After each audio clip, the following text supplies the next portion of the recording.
데살로니가 교회는 바울에 세워진 교회입니다.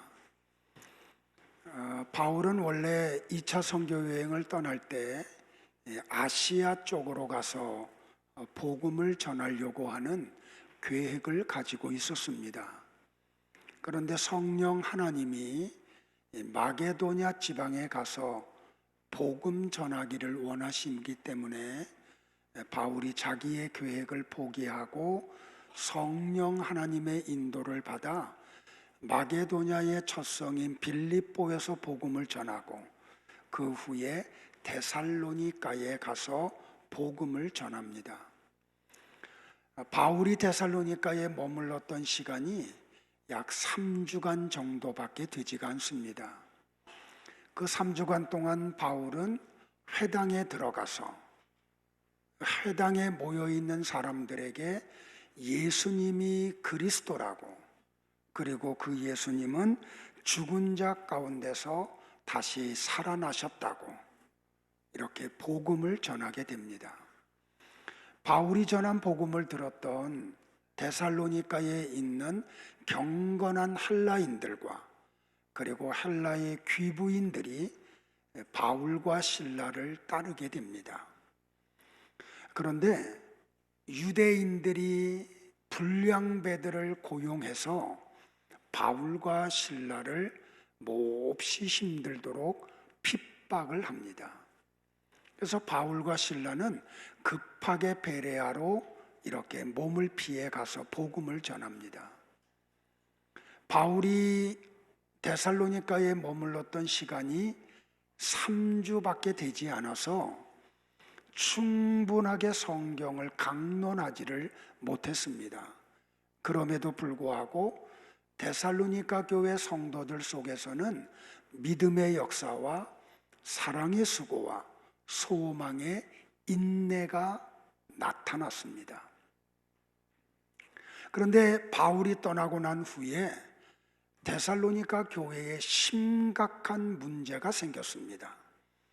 아까도 이야기했지만 바울이 데살로니가에 머물렀던 시간이 3주간밖에 되지 않으므로 성경을 충분하게 가르칠 수가 없었고 그들은 성경을 충분히 배울 수도 없었습니다.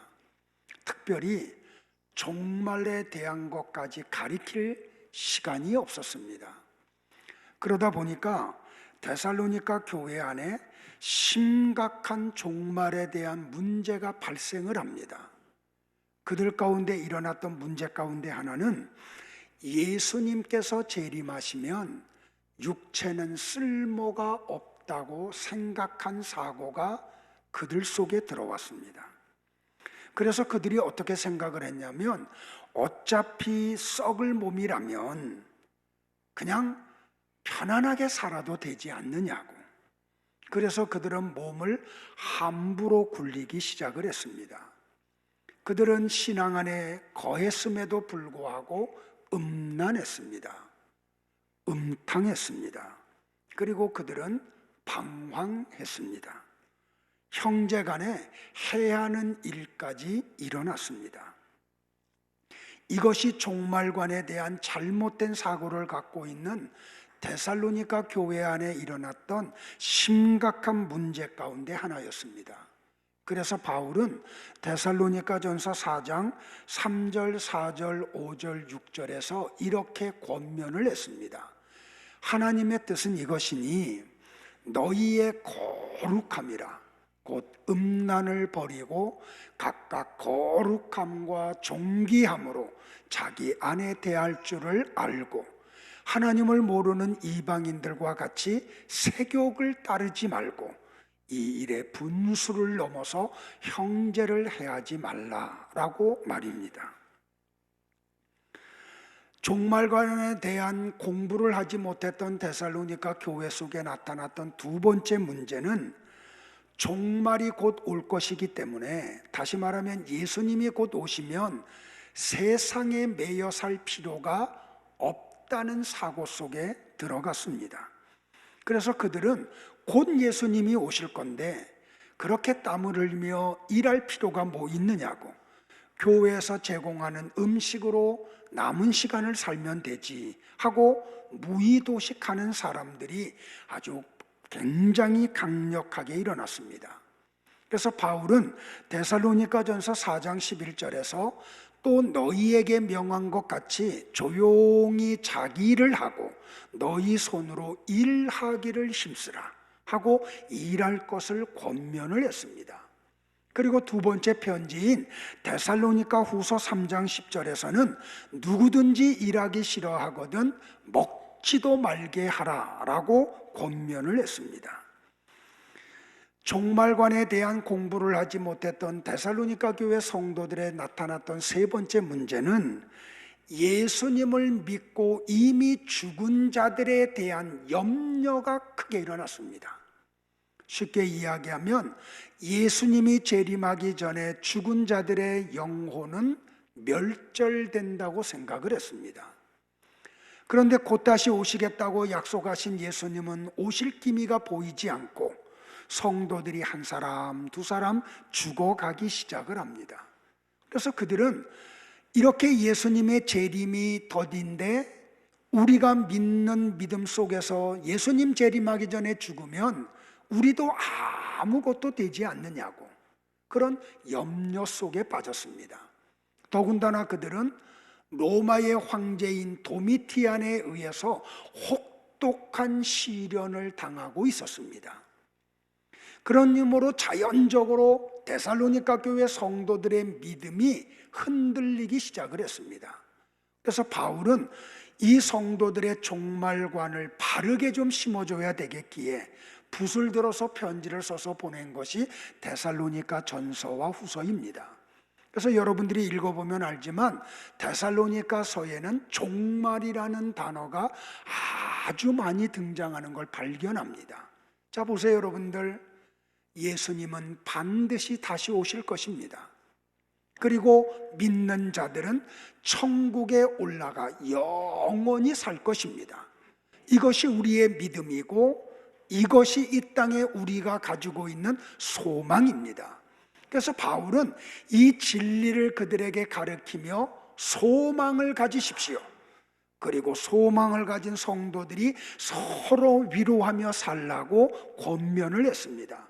그래서 오늘 제가 설교 제목을 소망 중에 서로 위로합시다 라고 정했습니다. 왜 성도는 여러 가지 환난과 역경과 어려움 속에도 소망을 가질 수 있고 그렇게 세상에 기뻐할 만한 것이 하나도 없음에도 불구하고 서로 위로를 할 수 있을까요? 오늘 본문을 통해서 네 가지 진리를 생각하려고 합니다. 첫째는 예수님이 다시 오시기 때문입니다. 믿으세요. 오늘 본문 16절에 보니까 주께서 호령과 천사장의 소리와 하나님의 나팔 소리로 치니 하늘로부터 강림하시리니 라고 말을 했습니다. 성도 여러분들 잊지 마십시오. 감람산에서 살아서 승천하신 예수님이 다시 오신다고 하는 것은 성경이 일관되게 주장하고 있는 내용입니다. 감람산에서 승천하시는 예수님을 제자들과 500여 형제가 이렇게 쳐다봅니다. 그때 흰옷을 입은 천사 두 사람이 그들 속에서 섞여서 그 하늘을 쳐다보고 있는 자들에게 이렇게 말을 했습니다. 갈릴리 사람들아, 어찌하여 서서 하늘을 쳐다보느냐? 너희 가운데서 하늘로 올려지신 이 예수는 하늘로 가심을 본 그대로 오시리라. 요한은 요한계시록 1장 10절에서 7절에서 이렇게 분명하게 말을 했습니다. 같이 볼까요? 볼지어다 그가 구름을 타고 오시리라. 각 사람의 눈이 그를 보겠고 그를 찌른 자들도 볼 것이요 땅에 있는 모든 족속이 그로 말미암아 애곡하리니 그리하리라. 아멘. 여러분들 보세요. 요한이 요한계시록 1장 10절에서 뭐라 그래요? 볼지어다 하고 이야기해요. 여기 볼지어다라고 하는 헬라어가 뭐냐면 이두라는 단어예요. 이건 단순히 see, 보다라는 뜻이 아니에요.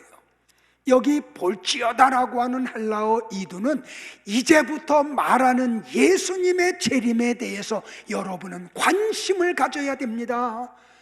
여러분의 사고가 여기에 집중해야 됩니다. 그리고 이걸 깨닫고 믿어야 됩니다. 그런 뜻이에요. 성도 여러분들 보세요. 믿으셔야 됩니다. 깨달아야 됩니다. 확신해야 됩니다. 예수님은 다시 오십니다. 그런데 여기 뭐라고 이야기해요, 여러분들? 그러하리라 라고 끝나요. 요한계시록 1장 7절이 그러하리라 아멘으로 끝나요. 참 재미있는 용법이에요. 그러하리라라고 하는 헬라어가 나이예요. 근데 이 헬라어 나이가 히브리어로 쓰면은 아멘이에요. 그러니까 요한계시록 1장 7절은 마지막이 어떻게 끝나냐면 아멘, 아멘 하고 끝나요. 맞습니다. 예수님 다시 오시는 것은 맞습니다. 분명합니다. 예수님의 재림을 강조하고 있는 거예요. 보세요, 여러분들. 성경의 주제 가운데 하나가 뭐예요? 예수님의 재림이세요. 요한계시록의 총 주제가 뭐예요? 예수님 다시 오시는 거예요. 예수님께서 다시 오시는데 어떻게 오세요, 여러분들? 초림의 때와 같이 오시지 않으세요. 예수님 처음 이 땅에 오실 때 어떻게 왔어요? 갓난 아기로 오셨어요. 마국간에서 연약한 모습으로 오셨어요. 그 예수님은 목수의 아들로 오셨어요. 아무 힘이 없이 로마 군병들이 휘두르는 채찍을 맞으셨어요. 그들이 받는 못에 박혀서 십자가에서 죽으셨어요. 왜 그렇게 오셨어요?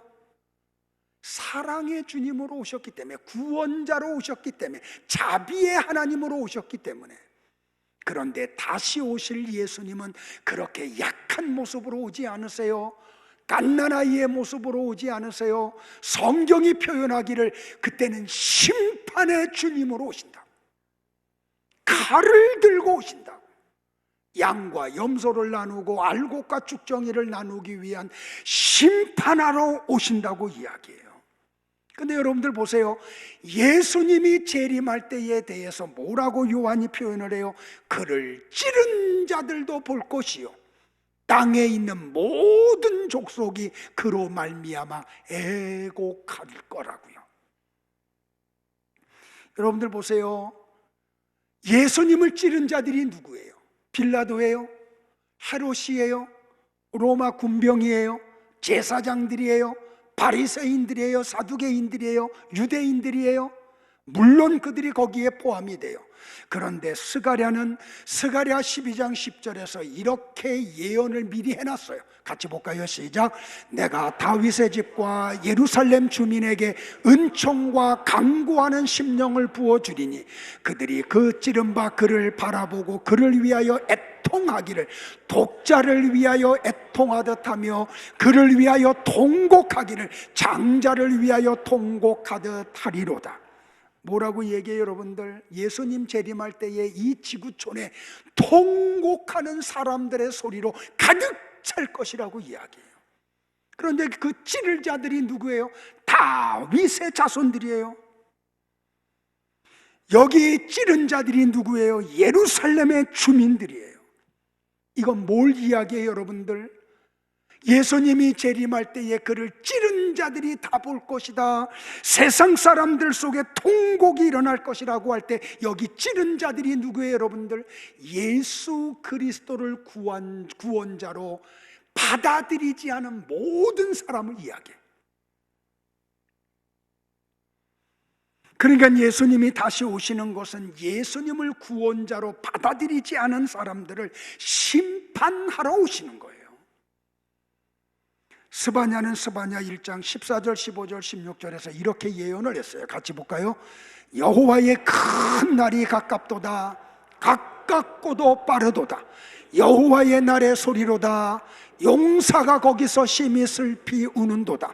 그날은 분노의 날이요 환난과 고통의 날이요 황폐와 패망의 날이요 캄캄하고 어두운 날이요 구름과 흑암의 날이요 나팔을 불어 경고하며 견고한 성읍들을 치며 높은 망대를 치는 날이로다. 요한은 요한계시록 20장 11절부터 15절에서 뭐라 그래요? 또 같이 봐요. 시작. 또 내가 크고 흰 보좌와 그 위에 앉으신 이를 보니 땅과 하늘이 그 앞에서 피하여 간데 없더라. 또 내가 보니 죽은 자들이 큰 자나 작은 자나 그 보좌 앞에 섰는데 책들이 펴있고 또 다른 책이 펴졌으니 곧 생명책이라. 죽은 자들이 자기 행위를 따라 책들에 기록된 대로 심판을 받으니 바다가 그 가운데서 죽은 자들을 내주고 또 사망과 음부도 그 가운데에서 죽은 자들을 내주매 각 사람이 자기의 행위대로 심판을 받고 사망과 음부도 불못에 던져지니 이것은 둘째 사망 곧 불못이라. 누구든지 생명책에 기록되지 못한 자는 불못에 던져지더라. 여러분들 이거 믿으세요? 이 날이 있어요. 이 날이 근데 곧 다가와요. 그래서 예수 그리스도를 믿는 자들은 이 세상에 소망이 없는데 이것 때문에 소망을 가지고 있어요. 이 땅에서는 환난을 당하고 공고가 찾아오고 어려움이 몰려온다고 할지라도 우리는 낙심하지 않아요. 왜요? 예수님이 다시 오신다고 분명히 말씀하셨기 때문에 그때에 우리의 믿음이 빛을 발할 거예요. 그래서 우리는 소망이 있어서 서로를 위로를 할 수가 있어요. 행여나 육체의 질병이 찾아와서 죽음이 내 앞에 와서 노크하고 있다고 할지라도 우리는 천국에 대한 이 소망, 예수님이 다시 오신다는 소망 때문에 서로 위로할 수가 있어요.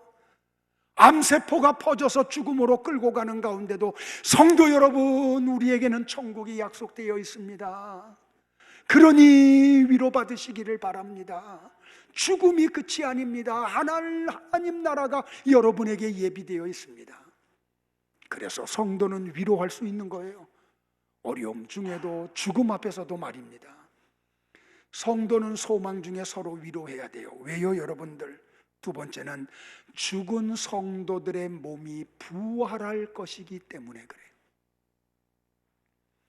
당시 헬라인들은 어떤 철학을 가지고 있었는지 알아요? 이 철학이 사람들의 사고를 만들고 그들의 삶을 글로 끌고 가잖아요. 당시 헬라 철학자들은 이런 얘기했어요. 육체에서 자유롭게 되는 것이 최대의 소망이다. 그래서 그들은 왜 몸의 부활을 원하느냐고 따졌어요. 더군다나 인간의 몸은 부패하여 흙의 일부가 되는데 어떻게 부활이 이루어지느냐고 반문을 했어요. 그들은 육체가 다시 사는 것이 불가능하다고 단정을 지었어요. 그래서 부활을 전하는 바울을 쫓아다니면서 조롱을 했어요. 어리석은 사람하고 말이에요. 그런데 성경은 일관되게 죽은 자가 다시 살아날 날이 있다고 이야기해요. 그 날이 언제예요? 예수님 재림하는 날이에요. 근데 어떻게 부활해요? 영원히 죽지 않는 몸으로 부활을 해요. 바울은 데살로니가전서 4장 13절에서 이렇게 말했어요. 성도의 죽음을 잠잔다라고 말해요. 잠잔다는 표현은 죽음에 대한 완곡 어법이에요. 그래서 고대 사회에서도 이 어법을 많이 사용했어요. 자, 보세요, 여러분들. 열왕기상 2장 10절에 이렇게 이야기해요. 다윗이 그 열조와 함께 누워 자서 다윗성에 장사되었다고요. 다윗의 죽음을 열왕기 기자가 뭐라고 이야기했어요, 여러분들? 그는 열조와 함께 누워서 잠자고 있다고. 뭘 이야기해요, 여러분들? 잠자는 사람은 언젠가 다시 깨어날 날이 있어요. 부활을 이야기하는 거예요. 주석가 브루스도 이렇게 이야기했어요. 헬라인들은 죽음을 깨어날 수 없는 영원한 잠으로 인식한 반면에 그리스도인들은 부활의 생명으로 다시 깨어날 것으로 믿고 이러한 표현을 사용했다라고 말이에요. 그런데 데살로니가 교회 성도들이 이제 막 신앙생활을 했고 바울로부터 3주밖에 성경을 배우지 못했어요. 여기까지 배우지 못했어요. 그래서 그들이 죽은 자들에 대하여 의문에 쌓이기 시작을 해요. 이런 의문을 디모데를 통해서 받았던 바울이 편지를 써서 보낸 게 데살로니가 전서와 후서예요. 바울은 그들이 자는 자들에 관하여 알기를 원했어요. 죽음 이후의 세계와 부활의 진리는 모든 성도들이 알아야 될 진리예요. 그리고 이것이 우리의 소망이에요. 보세요, 여러분들. 하나님을 모르고 죽은 세상 사람들은 소망이 없어요. 그러나 부활의 소망을 가진 성도들은 죽음 앞에서 슬퍼해요. 왜요? 육체의 이별 때문에. 그러나 슬픔에 머무르지 않아요. 소망을 가져요. 바울은 그 이유를 데살로니가전서 4장 16절에서 확실하게 이렇게 표현을 했어요. 주께서 호령과 천사장의 소리와 하나님의 나팔 소리로 친히 하늘로부터 강림하시리니 그리스도 안에서 죽은 자들이 먼저 일어난다고요. 성도 여러분들, 이거 믿으시기를 바라요. 그러니까 죽음이 우리 앞에 와도 우리는 낙심하지 않아요. 왜요? 예수님 재림하시는 날 영원히 죽지 않는 몸으로 다시 살아날 것이기 때문에. 바울은 고린도 교회 성도들에게도 고린도전서 15장 51절과 52절에서 이 내용을 분명하게 언급을 했어요. 또 한번 볼까요? 시작. 보라, 내가 너희에게 비밀을 말하노니 우리가 다 잠잘 것이 아니요 마지막 나팔의 순식간에 홀연히 다 변화하리니 나팔 소리가 나매 죽은 자들이 썩지 아니할 것으로 다시 살고 우리도 변화되리라. 믿으십니까, 여러분들? 그러니까 먼저 죽은 자들이 부활을 해요. 그리고 우리 살아남은 자들은 어떻게 돼요, 여러분들? 영원히 죽지 않는 몸으로 변화가 돼요. 이게 우리의 세 번째 소망이에요. 뭐라고요? 살아있는 성도들은 그때 영원히 죽지 않는 몸으로 변화가 되어 하나님 나라로 들림을 받아요. 17절을 한번 다 같이 또 볼게요. 같이 한번 볼까요? 시작. 그 후에 우리 살아남은 자들도 그들과 함께 구름 속으로 끌어올려 공중에서 주를 영접하게 하시리라. 여기 뭐라고 이야기해요, 바울이요? 살아남아 있는 자들, 예수님이 재림할 때 살아남아 있는 사람들, 성도들, 그들은 어떻게 한다고요?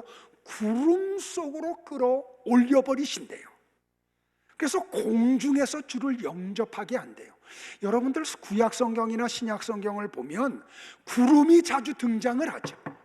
구름이 자주 등장을 해요. 이건 뭘 이야기하냐면 하나님의 영광의 임재를 이야기해요. 그러니까 구름은 성도를 하나님 나라로 인도하는, 끌고 가는 운송수단이 아니에요. 하나님이 현현하는 장면을 성경은 구름이 나타나는 것으로 표현을 해요. 자, 한번 성경을 찾아볼게요. 출애굽기 19장 16절에 보면 하나님이 이스라엘 백성들에게 강림을 하세요. 그때 어떤 일이 벌어져요? 시내산에 빽빽한 구름이 덮여요. 그것은 단순히 구름을 덮인 걸 이야기하는 게 아니라 하나님이 영광 중에 그들 속에 임재하심을 표현한 거예요. 자, 출애굽기 19장 16절로 18절에 보면 모세가 하나님의 계시를 받기 위해서 시내산에 올라가요. 그때도 어떻게 해요? 이 시내산에 빽빽한 구름이 덮여요. 하나님이 영광 중에 임재하셨다는 말이에요. 출애굽기 24장 15절로 18절에 보면 모세가 다시 시내산에 올라가 40일 40야를 산에 있을 때 어떤 일이 벌어져요? 40일 40야가 구름으로 시내산 꼭대기가 빡빡히 둘러싸여요. 뭐예요? 모세가 하나님의 영광의 임재 아래 40주야를 보냈음을 이야기해요. 출애굽기 마지막 장에 가보면 회막에 구름이 팍하게 들어차죠. 하나님의 영광이 성막 위에 임재하심을 이야기해요. 보세요, 여러분들. 예수님이 변화산에서 하나님의 모습을 베드로와 야고보와 요한에게 잠깐 보여주세요. 그때 어떤 일이 벌어져요? 구름이 와서 세 제자를 덮어버려요. 감람산에서 예수님이 승천할 때도 어떻게 해요? 구름이 그들을 가리워 보이지 않게 만들어요. 그러니까 마지막 날에 예수님이 재림할 때 우리 살아남은 자들이 영생체로 변화돼서 하나님의 부름을 받을 때 구름 속으로 끌어올린다는 말은 하나님이 하나님의 영광으로 우리를 빨아들이신다는 말이에요. 그러니까 주님이 재림하는 날 우리는 하나님의 영광 속으로 다 들어가게 돼요. 그 가운데서 재림의 주님을 영접하는 은혜를 누리게 돼요. 이게 우리의 소망이에요. 잊지 마세요, 여러분들. 오늘 아침에 신문을 스크랩했더니 한국을 떠나는 사람들이 굉장히 많대요. 최근에 들어와서 못 살겠다는 거죠. 소망이 없다는 거죠. 근데 여러분들, 그들이 가는 나라들이 미국, 캐나다, 호주, 뉴질랜드 이런 나라들이 영어권이에요. 그러면 거기 가면은 그들이 참 행복할까요, 여러분들? 아니에요. 이 지상 어디에도 우리에게 소망을 주는 곳은 없어요.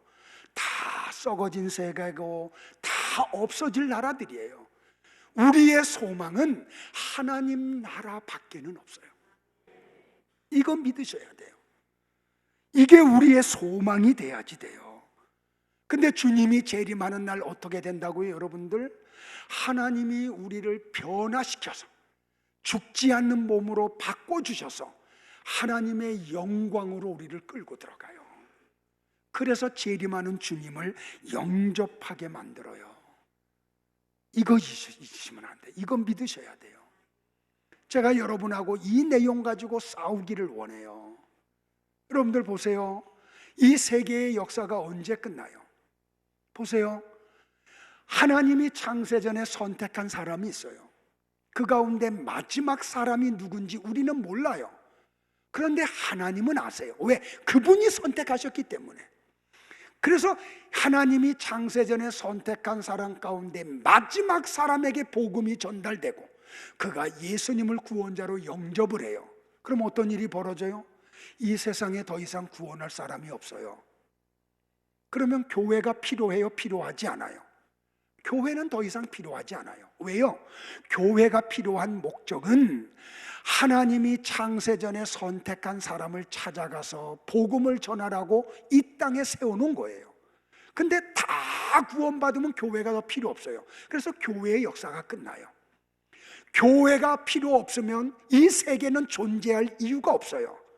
그래서 이 세계의 역사가 끝나요. 잘 보셔야 돼요, 여러분들. 이 세계의 역사는 교회의 역사 때문에 존재하는 거지, 그것이 어떤 힘이 있는 게 아니에요. 교회의 역사는 구원의 역사 때문에 존재하는 거예요. 그래서 구원받을 사람들이 다 구원받고 나면 더 이상 교회는 존재할 필요가 없어요. 바로 그날 뭐 하는 거예요? 그날 예수님이 이한 검을 들고 나누러 오시는 거예요. 뭘 나누러요?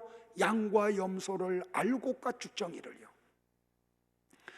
제가 이렇게 주일마다 여러분들과 같이 말씀으로 씨름을 하는 이유는 저는 이걸 믿기 때문에 그래요. 그리고 이 나라에 지금 굉장히 임박하게 가까이 오고 있기 때문에 그래요.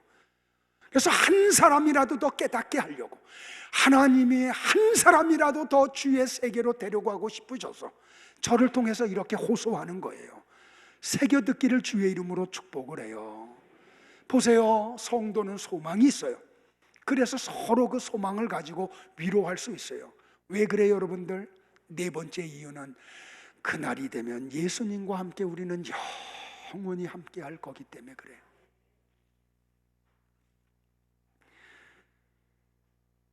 혹시 여러분들 말씀 따라 사는 게 힘들다고 생각되는 분들 계세요? 말씀 따라 사는 게 힘들어요. 이 말씀이 내 속에 들어와서 나를 공격해가지고 잘못된 것을 찌르고 쪼개는 게 아파요. 그래서 이 세계 속에 들어가면 내 치부가 드러나는 것 같아. 그래서 이 세계에 들어가는 게 너무 힘들어. 이 세상 속에서 말씀을 붙들고 사는 게 너무너무 어려워요. 왜? 약삭빠르게 살면 더 좋은 일들 많이 일어나는데 우리는 우직하게 말씀 붙고 이 세계를 가야 되니까, 바보 소리 들으면서 이 세계를 가야 되니까요. 그런데 여러분들 잊지 마세요. 예수님이 곧 다시 오세요. 그리고 나면은요, 천국에서 우리가 누리는 영광이 그저 몇백 년이 아니에요. 몇천 년이 아니에요.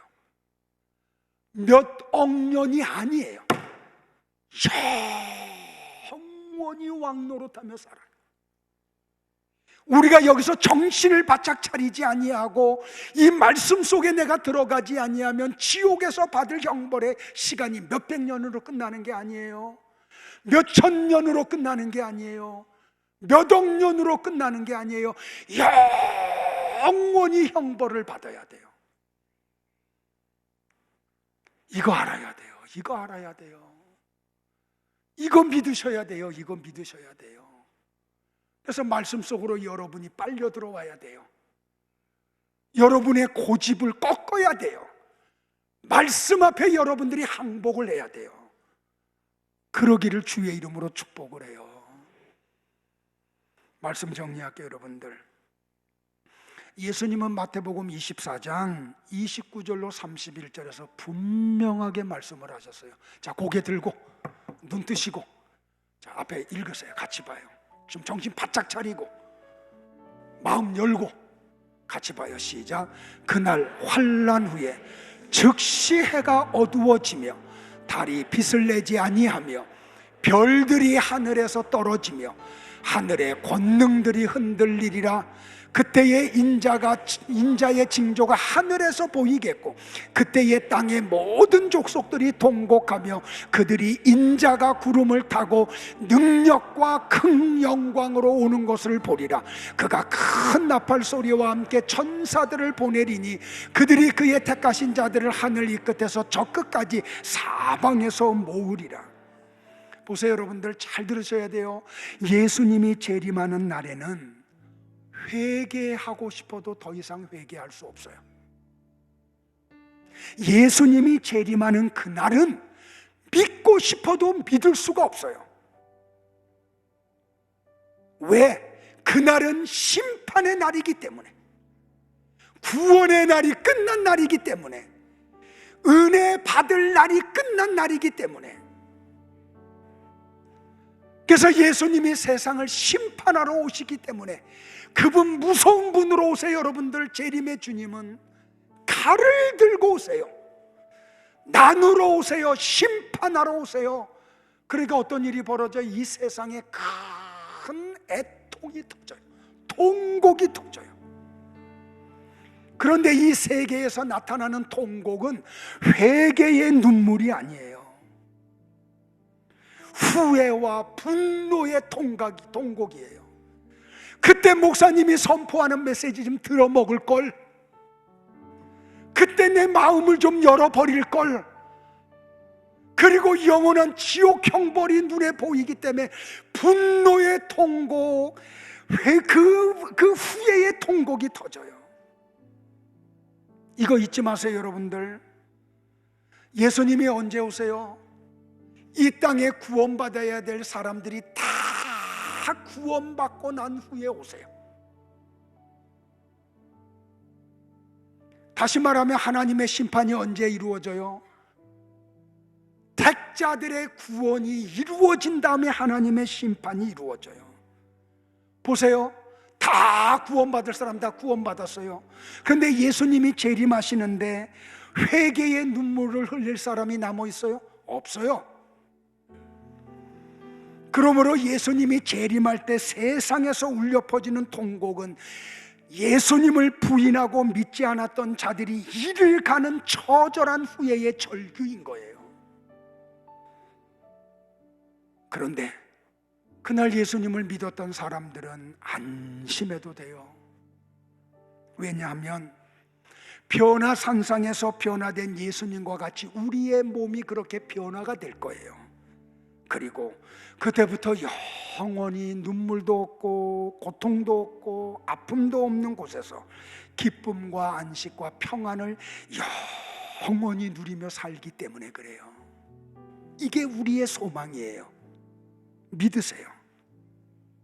근데요, 그날이 속히 온대요. 그날이 속히 온대요. 아니, 지금 이미 오고 있어요.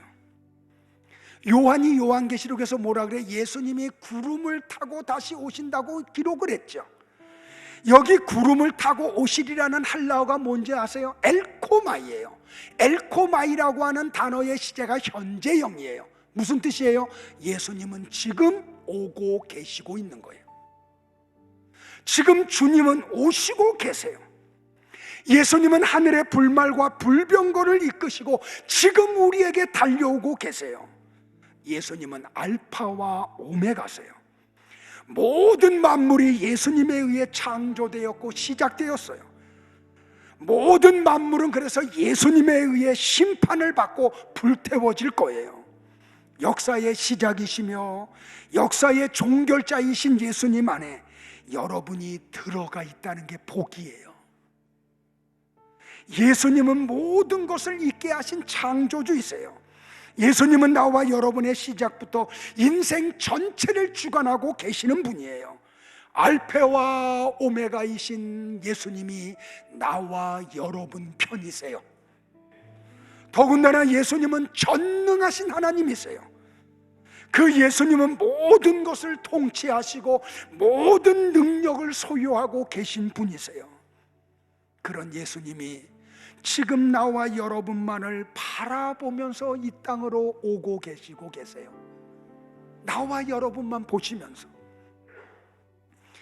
당시의 세계를 지배하던 로마의 도미티안 황제 때에 그리스도인들은 혹독한 핍박을 받았어요. 톱으로 켬을 당해서 죽임을 당하고 불태움을 당해서 화형을 당해서 죽기도 하고 사자들의 우리에 던짐을 받아서 사자들의 밥이 되기도 하고, 그래서 믿음 때문에 산속으로 들어갔어요. 토구를 파고 들어갔어요. 갑바도기아 가보면은 로마의 카타콤보다 더 기가 막힌 카타콤배들이 있어요. 그들이 믿음 하나 때문에요. 그렇게 산을 유리하며 다니면서도 그들이 서로를 만나면 이렇게 위로를 했대요. 도미티안, 그 잔인한 자도 이제 불타는 지옥 속으로 던져질 거야. 예수님이 지금 오고 계십니다. 여러분, 우리 모두 힘을 내고 조금만 참읍시다. 마라나타, 주님 지금 오고 계십니다. 주님 지금 오고 계십니다.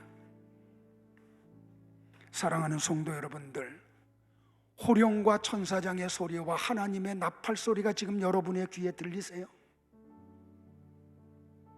이 소리가 안 들리면 큰일 나는 거예요. 왜요? 재림의 주님은 호령과 천사장의 소리와 하나님의 나팔 소리와 더불어 오신다고 했기 때문에, 그 소리가 안 들면 우리는 정신을 안 차리잖아요. 그 소리가 들려야 우리는 마지막 때를 준비하며 살아가잖아요. 그 소리가 들리기를 축복을 해요. 그 소리가 들리면 우리는 소망을 가질 수가 있어요. 서로 위로를 할 수가 있어요. 그리고 우리는 그날 정말 이념의 갈등도 없고 여야야도 없고 서로 나누어짐도 없는 하나님 나라에 가서 영원토록 갈등 없는 곳에서 살 거예요. 이게 우리의 소망이에요. 이 소망이 우리를 서로 위로하게 만들기를 축복을 해요. 우리 다 같이 요한계시록 21장 9절로 27절까지, 조금 길지만 하나님 나라에 대한 요한의 이 계시를 우리가 같이 한번 다 같이 합독을 하고 오늘 설교를 마칠게요. 정신 차리고 또박또박, 그리고 소망을 가지고 믿음으로 같이 한번 읽기를 바라요. 같이 봅니다. 시작.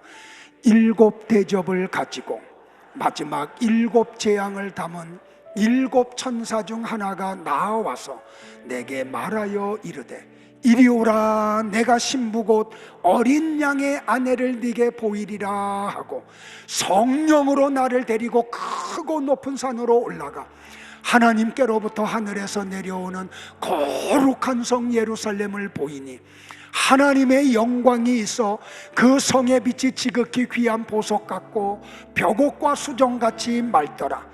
크고 높은 성곽이 있고 12문이 있는데 문에 12 천사가 있고 그 문들 위에 이름을 썼으니 이스라엘 자손 12 지파의 이름들이라.